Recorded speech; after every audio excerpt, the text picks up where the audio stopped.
Hello समस्त मोर नमस्कार जय जगन्नाथ।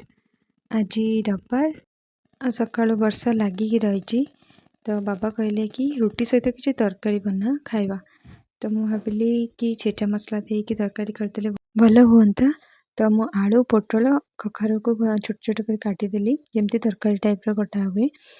इे बिलाती भी रखी आउ अधा कपे बुट नहीं ताको भिगे दबा 2 मिनट पे तापरे ताको आलू आउ बुट डाली को देकी हलदी लुण दे गोटे हुइसिल पे छाड़देवे।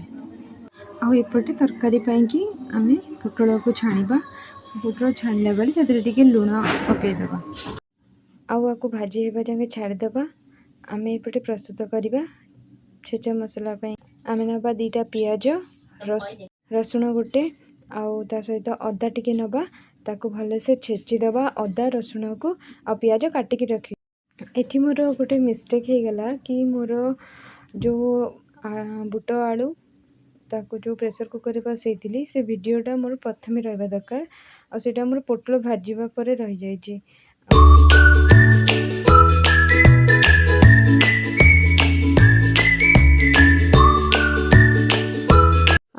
आरंभ करिबा हमर तरकारी बनैबा।